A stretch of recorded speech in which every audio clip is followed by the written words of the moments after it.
Haleluya. Baba, katika jina la Yesu Kristo, mwana wa Mungu aliye hai, mfalme wa amani, Mungu mwenye nguvu, ketie mahali pa juu, tunakuinua juu, tunakuabudu, tunakusifu, tunakutukuza. Pokea sifa, Mungu wa miungu. Pokea sifa, mfalme wa amani. Pokea sifa, simba wa Yuda.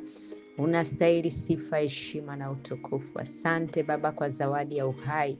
Asante kwa uzima. Asante kwa pumzi unaotupatia, tunaipumua bure, hata kuilipia hatuilipii. Asante Baba, tunashukuru kwa upendo wako. Asante kwa kuwa wewe ni mwema. Asante Baba, tunakushukuru kwa kutukomboa wanadamu. Umetuweka huru sasa kwa damu yako.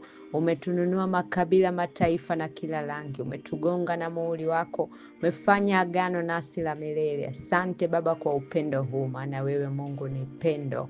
Pokea sifa, heshima na utukufu. Tunaliinua juu jina lako, tunakuabudu, tunakusifu. Sifa zetu hatuipi miungu, ni uchafu, ni takataka. Tunakupa wewe tu, Alfa na Omega, mwanzo na mwisho, maana wewe ndiye Mungu wetu, Mungu wa mababu zetu, uliyefanya agano na babu zetu Ibrahimu, Isaka na Yakobo. Na wewe ndiye Mungu tunayekuabudu katika madhabahu hii takatifu. Asante Baba kwa upendo. Asante kwa kujifunua kwetu. Asante Mungu mwenye nguvu. Asante simba wa Yuda. Pokea sifa, heshima na utukufu. Asante kwa kutupa kibali hata siku ya leo kukusanyika tena kwa ajili ya jina lako. Baba, tunakushukuru. Asante kwa upendo huo. Asante Baba, naachia damu yako ya thamani iliyomwagika pale Kalvari, pite kwenye nafsi, kwenye mioyo, kwenye ufahamu, kwenye akili, ikawafungue, ikawasafishe, ikawatakase watoto wako, ikawaweke tayari kwa ajili ya neno lako, kwa ajili ya kupokea mbegu ambao ni neno lako, chakula ulichokiandaa Baba kwa ajili ya nafsi na roho zao, ili zikazidi kujengeka, zikazidi kukua, zikazidi kuwa tayari kukutana na wewe Bwana, siku ya parapanda, siku ya unyakuo uliyoiandaa kwa ajili ya kuja kuishi maisha matakatifu pamoja na wewe, maisha uliotuandalia katika ufalme wako wa milele. Asante Baba, hata mimi mtumwa wako niko tayari pia.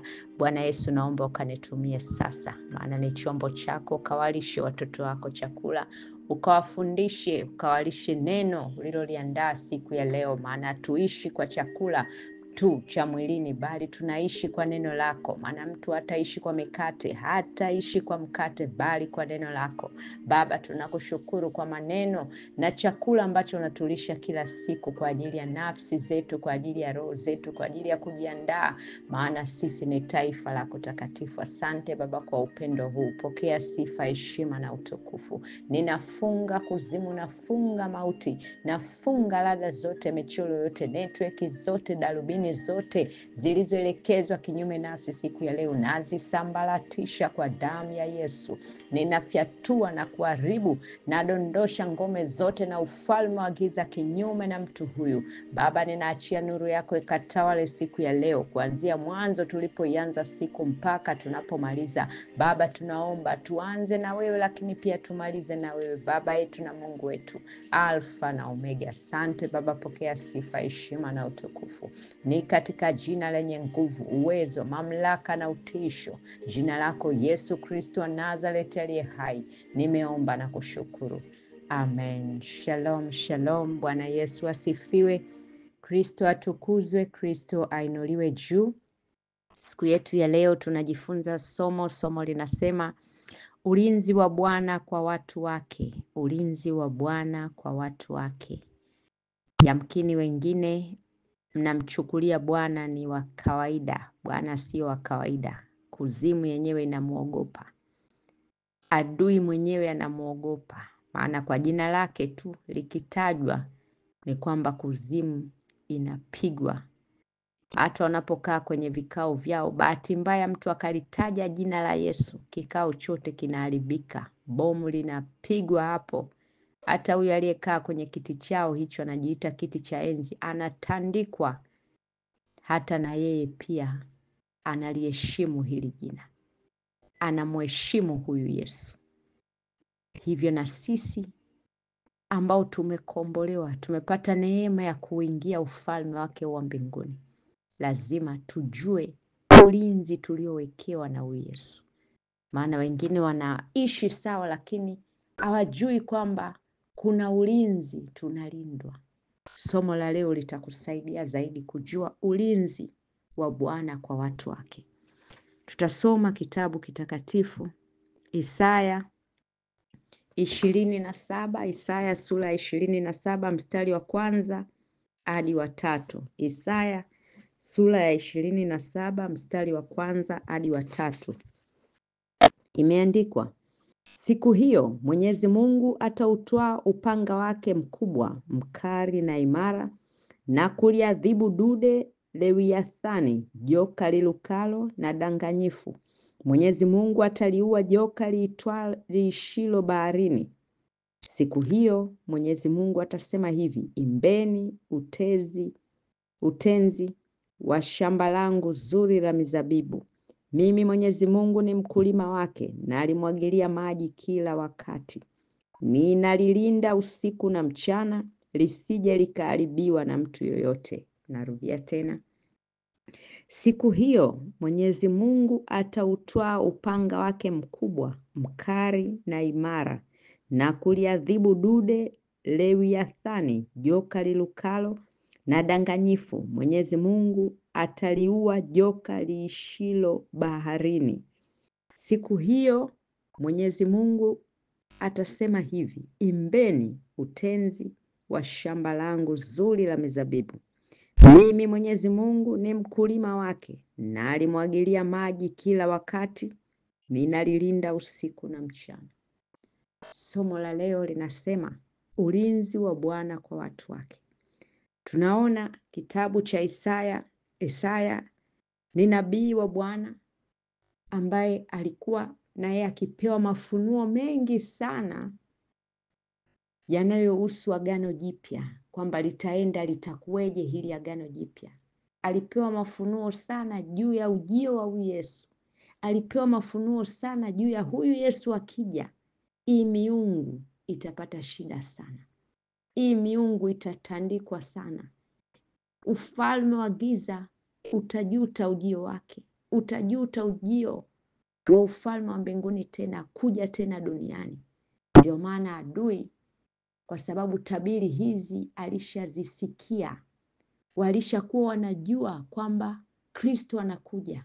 Na ndio maana hata Yesu alipozaliwa, hata Yesu mpaka anaanza kufanya kazi, wapo Wayahudi walikuwa wanamuuliza, je, wewe ndiye Kristo? Ndiye yule tuliokuwa tunamsubiria? Je, ndio wewe? Kwa nini? Kwa sababu manabii walishatabiri.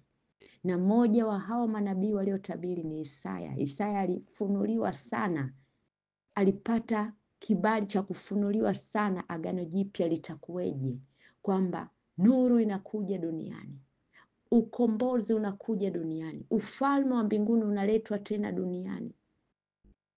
Alifunuliwa anguko la ufalme wa giza linaenda kutokea. Kwa nini? Kwa sababu nuru inakuja duniani, ufalme wa mbinguni unarudi tena duniani. Na huu ufalme na hii nuru aliyokuwa anaileta nani? Ni Yesu. Kwa tunaona hapa Mungu anasema siku hiyo Mwenyezi Mungu atautwaa upanga wake mkubwa, mkali na imara, na kuliadhibu dude Lewiathani, joka lilukalo na danganyifu. Mwenyezi Mungu ataliua joka liishilo baharini. Alitabiri, lakini alikuwa anaonyesha wakati huo. Sasa wakati huo ndio wakati wetu mimi na wewe huu tunaoishi. Ni unabii wetu huu sisi umetukuta katika generation yetu hii. Ulinzi wa huyu Yesu kwa watu wake. Wengi wanadhani kuokoka, kumpokea Yesu, wokovu ni kitu cha kawaida. Wokovu sio kitu cha kawaida. Wengine wanamkiri Yesu kwa vinywa vyao, wamempokea Yesu, lakini hawajui nini kilitokea au nini kimetokea katika ulimwengu wa roho. Na ndio maana mtu aliposali sala ile ya toba, amemkiri Yesu kuwa Bwana na Mwokozi wa maisha yake, bado mwingine anaendelea na maisha yale yale ya zamani. Upaswe kuendelea na maisha yale ya zamani. Kwa nini? Kwa sababu ulipomkiri Yesu kuwa Bwana na Mwokozi wa maisha yako, umehama nchi. Ndio maana tunaitwa wale wanaoishi nchi takatifu. Mungu alipomtokea Musa, Musa alipoona kile kichaka kinawaka moto, Bwana alipoongea naye kwa sauti yake alimwambiaje? Vua viatu. Eneo hili ulilokanyaga ni nchi takatifu. Kwa nini? Kwa sababu ni Mungu aliye mtakatifu. Kwa na sisi tunaomkiri Yesu, tunayempokea Yesu, tunaingia nchi takatifu. Sasa wengine wameingia kwenye hii nchi takatifu, alafu bado wanataka waishi zile sheria za kidunia, waishi maisha yale ya kidunia. Haiko hivyo. Na ndio maana tunapoingia nchi takatifu tukubali kuchenji ndani na nje. Kama usije ukakubali kama hao wengine wanaosema kwamba Mungu anaangalia ndani tu, nje angalii. Tenda dhambi nje, ndani angalii. Mungu anahukumu ndani na nje. Maana kabla nje kwako kujawa kuchafu kulianzia ndani. Na ndio maana mtu anaanza kuchafuliwa ndani katika ulimwengu wa roho, alafu huyu wa nje anafuata tu, mpaka mtu anaporudi kuvaa mavazi yasiyomstahili Mungu, anaporudi kuishi maisha yasiyomstahili Mungu, maisha ya dhambi, ni kwamba katika ulimwengu wa roho alishachafuka ndani, alishaanza ndani, alishakubali ile nia na kukubali kulishaanza ndani. Kwa hiyo kulipoanza ndani ndio huku nje sasa kunaanza kuonekana. Na ndio maana angalia hata tunda linaweza likawa nje linaonekana zuri, lakini ndani limeoza. Na ndio maana ukilipasua lile tunda unakuta ndani kuna funza. Walianzia funza ndani, lakini hao funza wangeendelea kuharibu wangetoka nje. Kwa hiyo vinaanzia ndani, ulimwengu wa roho, maana dunia ilianzia rohoni, ilianzia katika ulimwengu wa roho kwanza. Ndio Mungu akaileta hii dunia katika ulimwengu wa mwili. Ndio hii tunaiona na tunaishi. Lakini mwanzo dunia ilianza katika ulimwengu wa roho. Mungu alitamka neno, lile neno lilikuwa na roho nyuma yake. Lile neno likajenga dunia, na lile neno likajenga wanadamu ambao tukatoka kwenye udongo, na Mungu akatamka kupitia neno, akatoa baraka zake, na hizi baraka tunaziishi. Na ndipo wanadamu tukawa tumepewa hii dunia. Sasa muishi hii dunia, muitawale hii dunia, muimiliki hii dunia, lakini mkiishi ndani ya sheria zangu, ili mimi Mungu nipate kutukuzwa. Mnitukuze, mniabudu, mnisifu. Ndio maisha ambayo Mungu alikuwa ameyapanga kwa mwanadamu. Maana tulipoletwa duniani, tuliletwa duniani tuishi, tuimiliki, tuitawale, tuifurahie dunia, lakini katika maisha ya utakatifu na utaratibu wa sheria za ufalme wa mbinguni, ili Mungu apate kutukuzwa na kuabudiwa masaa yote, muda wote. Angalia maisha waliokuwa wanaishi wakina Adamu na Hawa. Ilikuwa ni maisha masafi, matakatifu, ya kumtukuza Mungu, si ya kuhangaika nile nini, nivae nini, nifanyeje. Vyote Mungu aliwaprovidea. Lakini walipomuasi ndipo mambo yalipochange. Na hata tunaona hata adui naye alipojaribu kuingiza ufalme wake huu wa giza na sheria zake za giza, nini kikafuata? Utaratibu ukawa umebadilishwa kabisa, na mwanadamu sasa akawa sasa anaishi kwa kuongozwa na taratibu za dunia hii, kwamba utakuja duniani, utaenda shule, utasoma, utaajiriwa, utafanya kazi mpaka ulitae, ndio uweze kufa, uwe umemaliza maisha yako. Lakini unakuta sivyo Mungu alivyopanga. Kwa hiyo mambo yanakuwa yamebadilika, ni kwa sababu adui ameyabadilisha. Na ndio maana wengine wanaishi kwa kutupitia hofu. Nitakula nini? Nitavaa nini? Nisipopata kazi, nisipofanya hivi, nisipofanya hivi. Kwa sababu adui ameweka mifumo yake, na ndani yake ameweka hofu, kwamba mtu akiwa na kazi au akiwa ana pesa, anajua kabisa kwamba maisha nimeyaweza. Lakini bila kujua kwamba sawa, maisha umeyaweza, umepata kazi sawa, unakula sawa, lakini je, una mahusiano mazuri na huyu Mungu? Kwa sababu dunia tunapita, sisi ni wasafiri. Je, baada ya kumaliza safari yako, wapi unakwenda? Wanadamu wamefumbwa hiyo, wanashindwa kuutafuta kwanza ufalme wa mbinguni. Maana tunaambiwa utafuteni kwanza ufalme wa mbinguni, na hayo mengine mtazidishiwa, mtapatiwa. Kwa hiyo kwanza unamtafuta Yesu, huyu Yesu anaingia ndani yako, huyu Yesu unaishi ndani ya sheria zake. Pili, ndio mengine yatafuata, kutafuta ajira, kupata kazi, lakini kwanza Yesu na ufalme wake. Lakini watu wanaanza kutafuta vya mwilini kwanza, huku vya rohoni Yesu hayupo ndani yao. Na mwisho wanapokufa wanakuwa na surprise kwamba mlienda duniani, mlitakiwa muutafute kwanza ufalme wangu wa mbinguni, na mengine yazidishiwe, na mengine mtazidishiwa. Kwa ndivyo tunavyoona adui wamewapa watu hofu hiyo ya kujua kwamba nisipopata maisha mazuri, nisipofanya kazi, nisipopata pesa duniani siweze kuishi. Lakini bila kujua kwamba ukimpata Mungu kwanza, Mungu atafungua milango, atafungua baraka, atafungua njia, na kupitia njia hizi Mungu ndio atakusaidia. Mwanangu, utafanya hizi kazi hii ili kupitia kazi hii kusaidie kwa ajili ya chakula.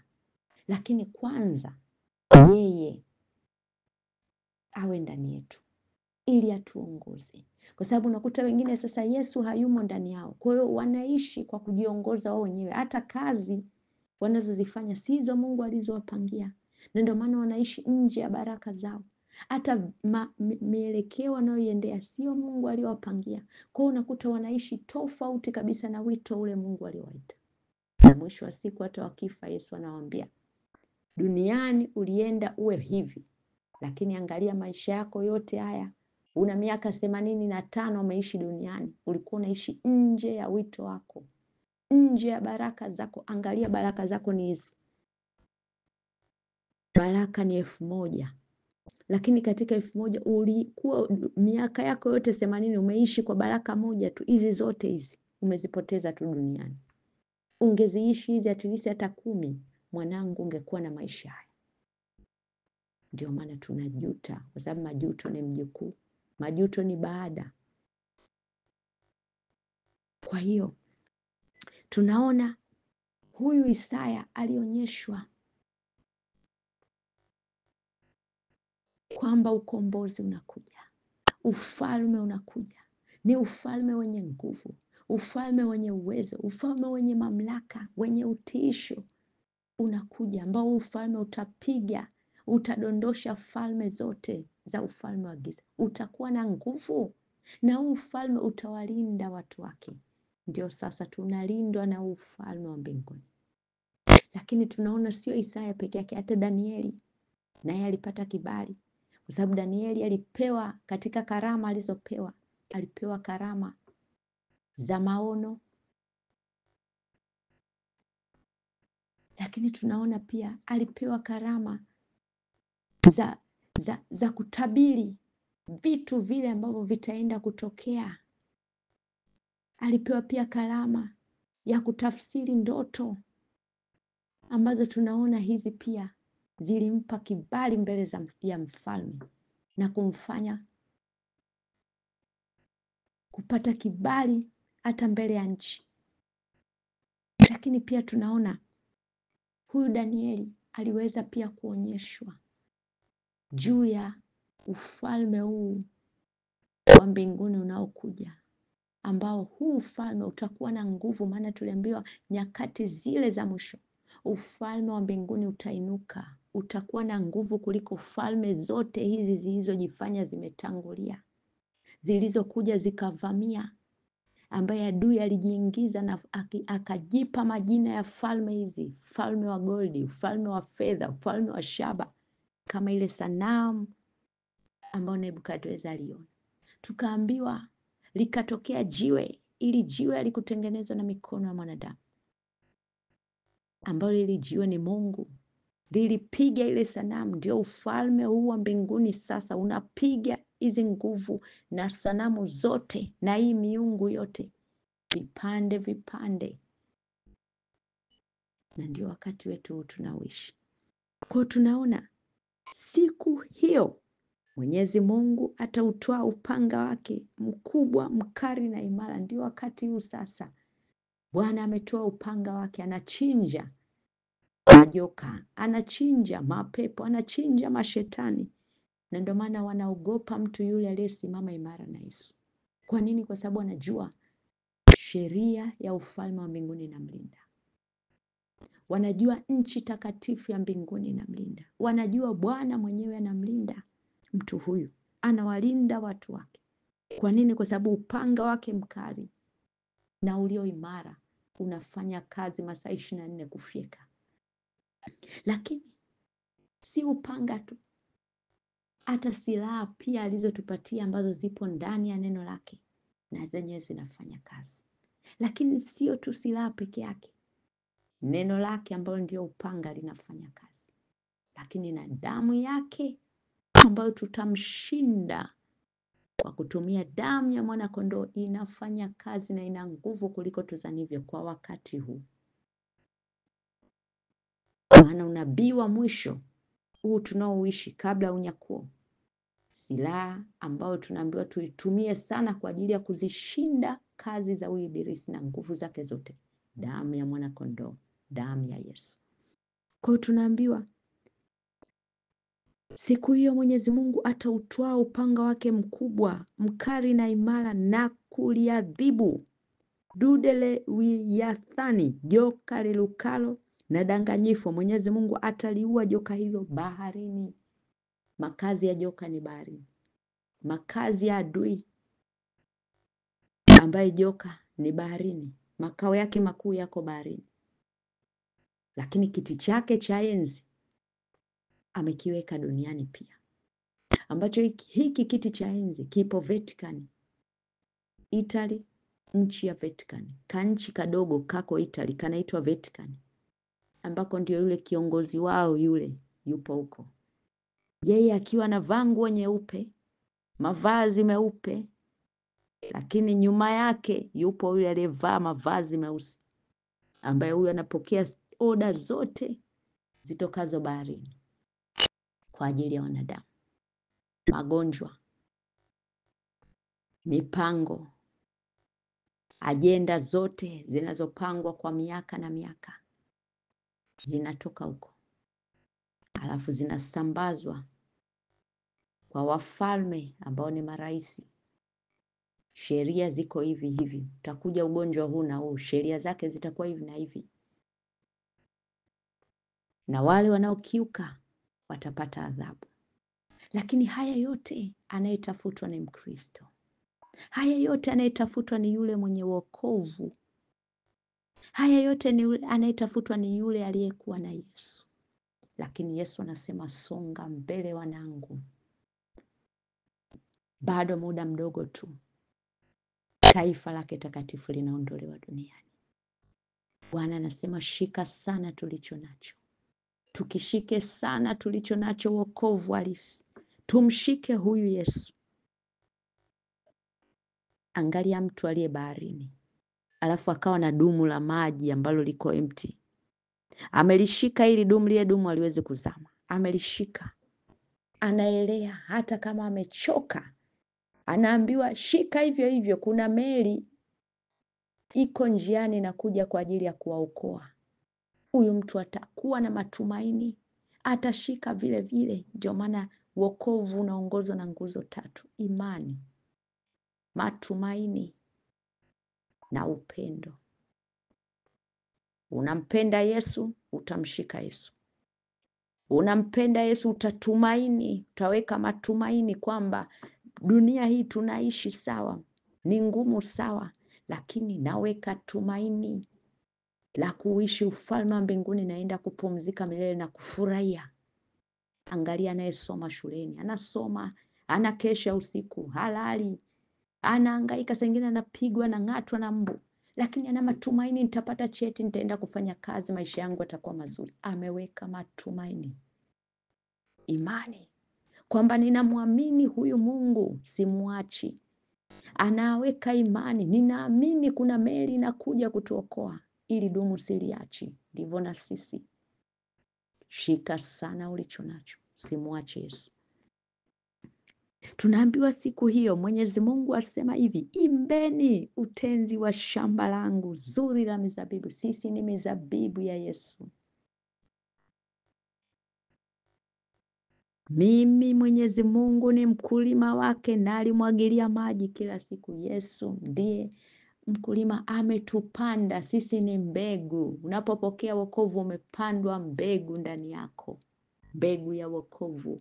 Hii mbegu inatakiwa izae matunda sasa, na haya matunda yanapozaliwa, nani anayamwagilia? Tunapompokea Yesu, Yesu anayamwagilia maji yake ya uzima, ili mbegu ya wokovu iliyo ndani yako isikauke, ili mti wa mzabibu ndani yako ulioota usikauke.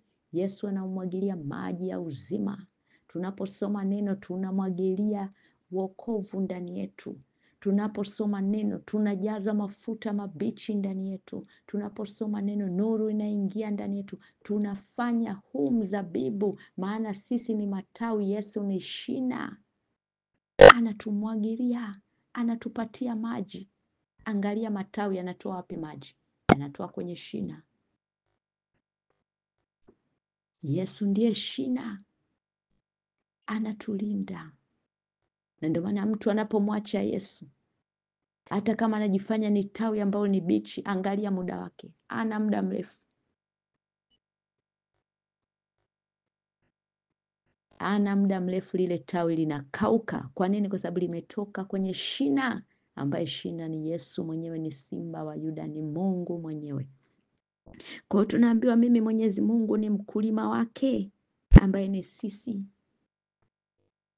na alimwagilia maji kila wakati, ninalilinda usiku na mchana. Yesu anasema anakulinda, anatulinda usiku na mchana, tunalindwa. Hapa ndio napagusia zaidi, kwa sababu ndio somo la leo linahusu ulinzi wa Bwana kwa watu wake. Yesu anatulinda kuliko tuzanivyo, ila ulinzi huu tunaupata iwapo tunaishi ndani ya sheria zake, iwapo tunaishi ndani ya neno lake, iwapo tunaishi ndani ya utakatifu wake. Wewe unaishi maisha ya utakatifu, kuzimu hata iinuke yote wambebe na yule baba yao wa uovu, hakuwezi. Kwa nini? Kwa sababu tumewekewa ulinzi. Bwana alinionyesha maono haya. Kulikuwa na kondoo wengi, lakini kulikuwa na mbwa mwitu pia wengi wamezunguka wale kondoo. Lakini niliona baadhi ya kondoo walikuwa ni weupe, lakini walikuwa wanajeruhiwa sana, wanang'atwa, wanajeruhiwa, na wengine wanakufa na wale mbwa mwitu. Na wale mbwa mwitu walikuwa na hasira sana, lakini ulishuka wavu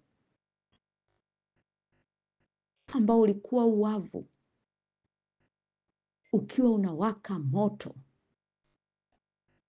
ukiwa unashuka toka juu kuja chini kwa wale kondoo.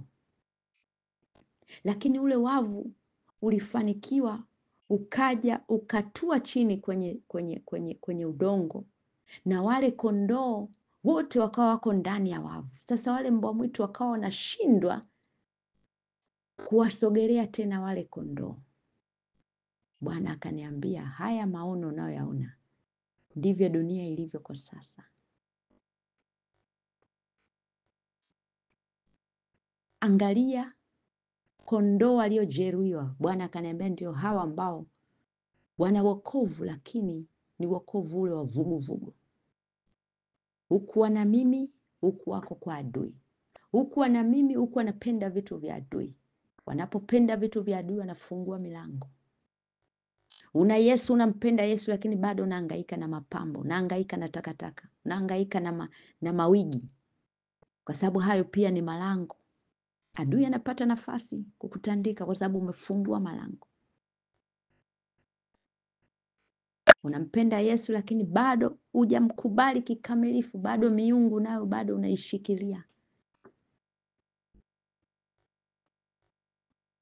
Miungu inapotaka tufanye hivi na wewe unashiriki, ni kwamba moyo wako bado haujamkabidhi Yesu kikamilifu. Ile miungu bado inajiinua, inapata sifa kwamba bado huyu ni wa kwetu, kwa sababu bado hata vitu vyetu anashiriki. Kwa hiyo bado tumeungamana naye nira pamoja na yeye. Bwana akaniambia hata hawa mbwa mwitu wanapokuja, pamoja na kwamba wamevaa mavazi meupe, bado hao mbwa mwitu wana haki ya kuwalalua, kwa sababu wako nje ya wokovu wangu mtakatifu.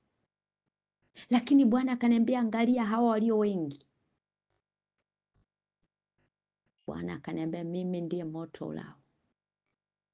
Mimi ndiye Bwana ninawalinda watoto wangu usiku na mchana, ninawalinda usiku na mchana. Bwana anatulinda. Akaniambia, angalia hawa mbwa mwitu hawezi kusogea tena. Kwa nini? Kwa sababu wavu wa moto umeshuka. Ufalme wa mbinguni unawalinda. Mbingu inawaangalia watu hawa. Bwana mwenyewe anatuangalia, jicho lake anatuangalia 24 hours. Mimi mwenyewe mpaka leo hii nisingekuwepo duniani. Toka nilipompokea huyu Yesu mpaka leo hii, Bwana aliponiambia, wito wako nimekuita, kazi yako ni hii. Kuna vita utapitia, kwa sababu lazima udondoshe miungu iliyopo katika nchi yako hiyo unaishi. Lazima ufalme wa giza udondoshwe katika nchi hiyo unaoishi, ili nipate kuingia, nipate kukaa, nipate kutawala, nipate kuleta ufalme wangu wa mbinguni uingie ndani yako, ufanye kazi yangu. Kuna vita kadhaa lazima upite. Utapelekwa hata mahakamani, kwa sababu umeharibu na kuvunja miungu yao, kwa sababu umenileta mimi. Lakini Bwana aliniambia, songa mbele. Majaribu yoyote utakayoyapita, niangalie mimi, usiangalie majaribu. Usiangalie ukubwa wa mapigo unayoyapitia majaribu, niangalie mimi.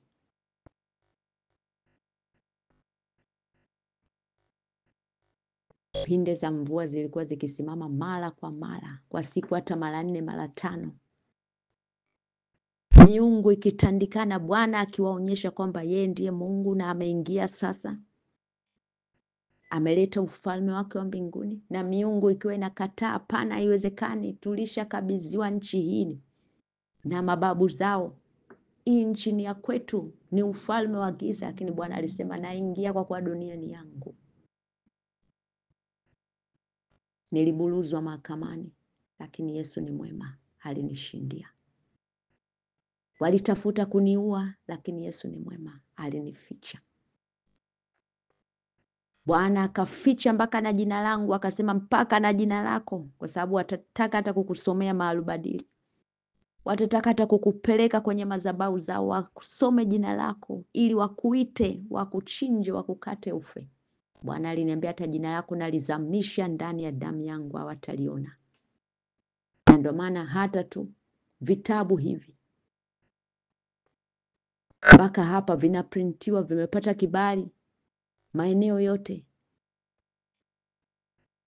Mwingine angeweza kukichukua kitabu hicho hicho akakipeleka kwa mganga kwenye madhabahu zao, akakisomea na albadili yao, akasomea na malana yao, huduma ingesha kufa zamani. Hata hivyo vitabu visingeendelea kuprintiwa wala kusambazwa, wangelifunika na kulificha hilo jina, wangeweza kufanya hivyo. Lakini Bwana alisema, hata hili jina watakapoliona jina, watakapolisoma jina kwenye madhabahu zao, nitashuka mwenyewe, kwa sababu si wewe tena, bali mimi naishi ndani yako.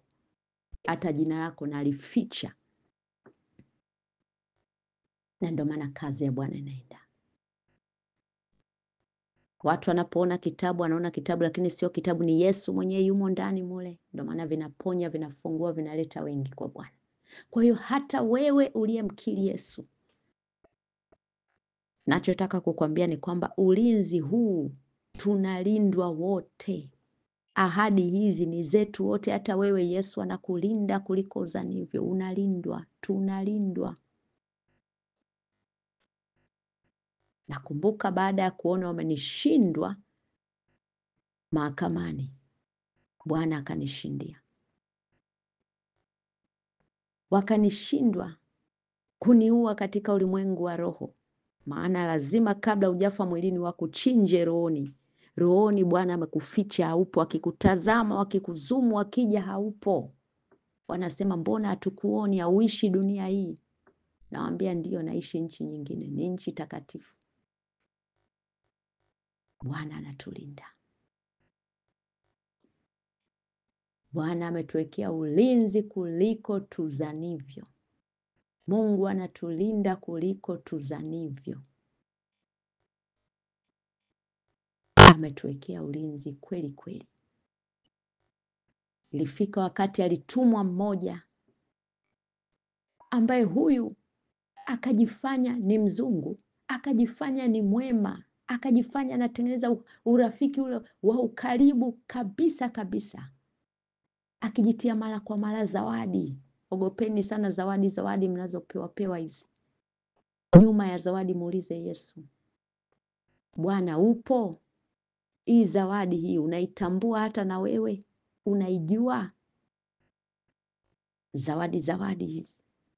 Lakini nyuma ile zawadi, Bwana akanionyesha mpango ulio nyuma hii zawadi. Anajifanya mwema, anajifanya anatengeneza urafiki, anajifanya hata chakula anakipika. Nimepika chakula, uje leo ule kwetu, tumetengeneza chakula kizuri. Hata unachelewa kwenda, anakwambia sisi hatuli mpaka uje, maana tumepika chakula ili na wewe ule. Hatuli mpaka uje. Wema uliopitiliza. Ogopa sana wema uliopitiliza. Lakini nyuma haya yote Bwana alinifunua akaniambia, lakini haya yote ni kwa ajili ya utukufu wangu. Mtakula sumu na vitu vya kufisha. Nilishapewa hadi sumu, sikufa. Mtakula sumu na vitu vya kufisha, hamtakufa. Lakini angalia cha ajabu.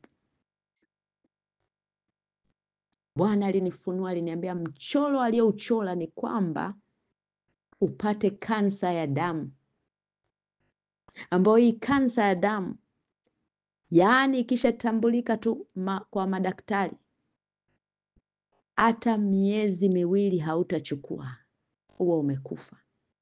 Kipindi hicho ndio vitabu tunavianza hivi kuviprint.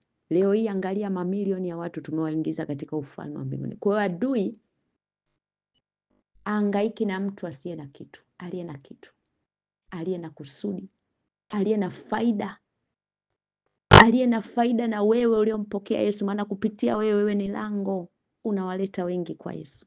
Kwa unapoongea hii mifano ambayo mimi nimeyapitia, maana unajua Mungu anakupitisha kwanza wewe kwenye mapito na majaribu, ili na wengine watie moyo wanaopitia hivyo, wajue kwamba ni changamoto tu, lakini ushindi ni mkubwa, kwa sababu wewe ulipata ushindi pia kupitia hayo majaribu uliopitia. Ndio maana Mungu anakutanguliza wewe kwanza kwenye moto, ili na wengine wanapopita kwenye moto uwasaidie kuwavuta washinde kuvuka huo moto, kwa sababu ushindi wao upo. Lakini Bwana aliniambia haya yote ni kwa ajili ya utukufu wangu. Nataka niwaonyeshe mimi ni Mungu wa aina gani, na kwamba hakuna uganga wala uchawi juu ya Yakobo na wana wa Israeli. Chakula nilikula, zawadi nilipokea, lakini Bwana aliniambia ameandaa kansa ya damu, na wamepanga katika hii kansa ya damu hata miezi miwili tu haitaisha, huo umeondolewa duniani. Lakini Mungu alivyo ajabu, Bwana alimrudishia ile kansa mwenyewe. Unajua tumepewa mamlaka ya kurudisha mapigo yarudi yalikotoka. Tunayo hayo mamlaka, sijui kama mnafahamu. Wewe unakwenda tu, Baba, katika jina la Yesu, lolote baya lililoandaliwa, laana zozote zilizoletwa, pigo lolote liloletwa, Baba, kwa mamlaka ya jina la Yesu ninalirudisha, na amrudishia mwenyewe. Pokea kwa mamlaka ya jina la Yesu. Hivi mnajua kwamba wanapokea? Lakini yule mama mzungu, kansa ya damu alipokea yeye mwenyewe. Alikuwa mzima, lakini alipokea kansa ya damu. Ghafla, haikupita hata wiki, tukaambiwa anaumwa kansa ya damu. Yule mama alibadilika kutoka ule urafiki, kujifanya rafiki, niligeuka kuwa adui kwake. Hata salamu zangu hataki kupokea baada ya kupata kansa. Alipoipokea ile kansa, niligeuka kuwa adui kwake, kwa sababu Mungu wake alimwambia lile pigo umerudishiwa mwenyewe. Lakini cha kushangaa, yule mama ilikuwa kila baada ya wiki anaenda kubadilishwa damu Kila baada ya wiki anaenda kubadilishwa damu na anafanyiwa ile mionzi damu na kufanyiwa mionzi damu na kufanyia mionzi. Haikupita kweli hata ile miezi miwili, unabii ulitimia, alikufa, tumemzika, kafa, alikufa mwaka juzi. Kwa hiyo mpaka hapa ndivyo tuone jinsi Mungu anavyotulinda. Tunalindwa, tuna ulinzi kweli kweli. Mungu anasema anatulinda usiku na mchana. Tunapotembea tutembee vifua wazi. Sisi ni taifa takatifu, ni askari wa Yesu, ni raia wa mbinguni. Mtu anapokutishia eti nitakuloga, huna haja ya kuogopa. Wewe uliyesimama imara na Yesu, huna haja ya kuogopa. Yesu anatulinda sana sana sana. Tumewekewa wavu wa moto unatuzunguka, na ndio maana adui, angalia, adui akitaka kumkamata mtu huwa wanawaambia msimsogelee, subirini kwanza mpaka ule moto umezimwa. Wanakutoa kwa Yesu kwanza, mchomoeni kwanza, awe wa baridi ndio mumvamie. Ndio maana maji yanayotokota yanatokota, alafu kuna hela imo ndani ya yale maji. Mtu anaambiwa ingiza mkono, chukua yale maji.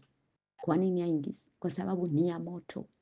Kwa hiyo tunalindwa hata sisi. Adui hawezi kuingiza mkono wa kuchomoe wewe ukiwa uko ndani ya Yesu kikamilifu. Mungu anatulinda. Sasa ili tupate ulinzi huu, tuwe wasoma neno, ili neno la Mungu lijae, Mungu ajae ndani yetu. Ili tupate ulinzi huu ni lazima tuishi maisha matakatifu. Ili tupate ulinzi huu ni lazima tuwe watoa sadaka. Unapotoa sadaka, Mungu anakuongezea malaika wa kukulinda. Ulinzi unazidi kuwa mkubwa. Tuwe waombaji. Tunapoomba ndio tunajisogeza karibu na Yesu. Tunajenga mahusiano yetu na huyu Yesu ya karibu zaidi.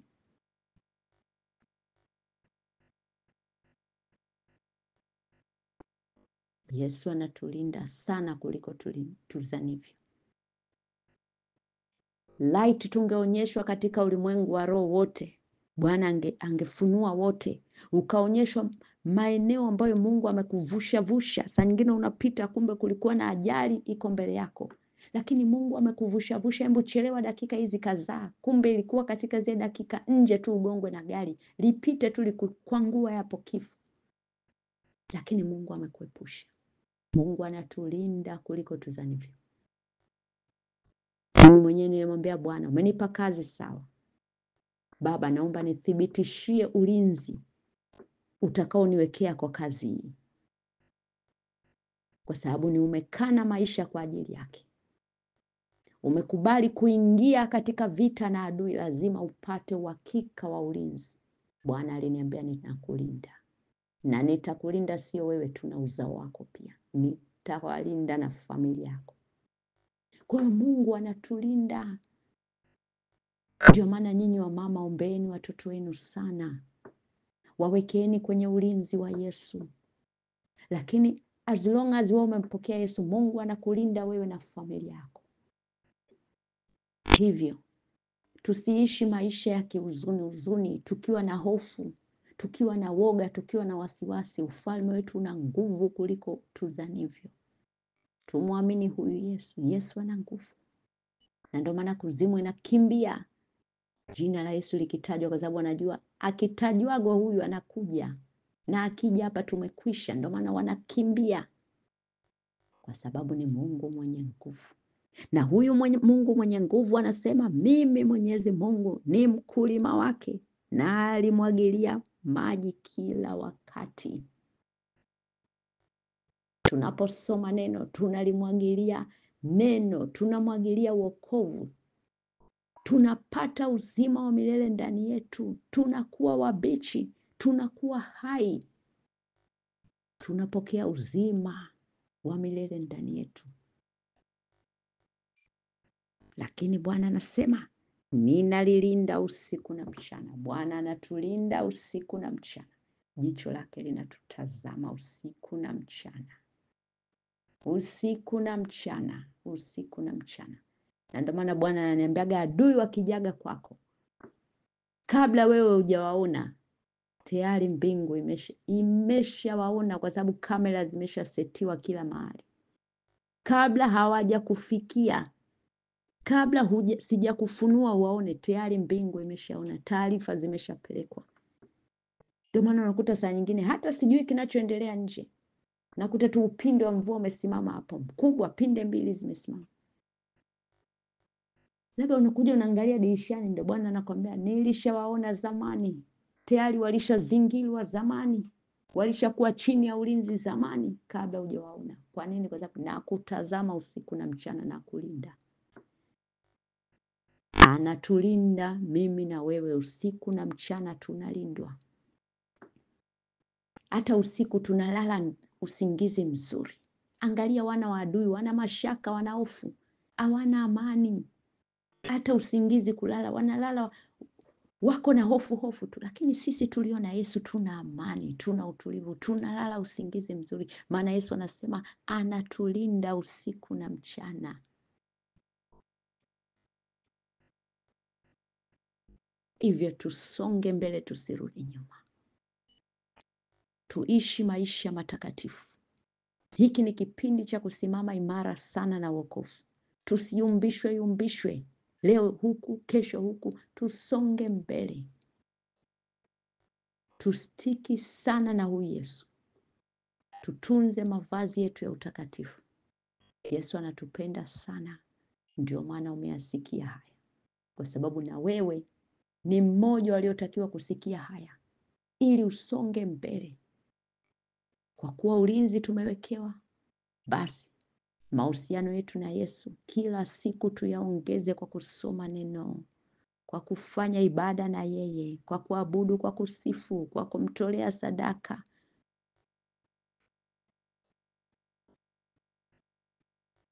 Tunakuwa karibu na yeye kwa kuishi maisha matakatifu. Kwa kufanya hivi tunakuwa ni rafiki wa Yesu. Kwa kufanya hivi Yesu anatulinda, kwa kuwa sisi ni watoto wake. Sisi ni mizabibu yake aliyetupanda, ambao mizabibu hii inatoa zabibu, na hizi zabibu zinaiva, zinakuwa tayari, ndio anakuja kutuvuna hivyo. Kwa kuwa yeye ndiye ametupanda, amepanda neno lake, amepanda utakatifu ndani yetu, anakuja kuwavuna wale walio watakatifu wake tu. Baba, ninakushukuru Mungu mwenye nguvu, mfalme wa amani, simba wa Yuda, mwamba wa kale, tunakuinua juu. Asante kwa neno hili, asante Baba kwa kusema nasi, asante kwa ulinzi uliotuwekea Baba. Tunakushukuru, unatupenda na ndio maana unatulinda. Asante kwa ufalme wako wa mbinguni uliotuletea duniani tunauishi Baba. Asante kwa nuru uliotupatia ambao ni wewe mwenyewe Baba. Tunaliinua juu jina lako, tunakuabudu na kukutukuza.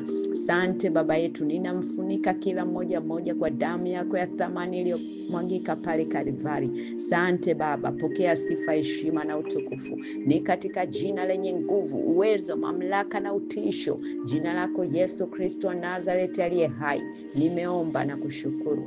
Amen.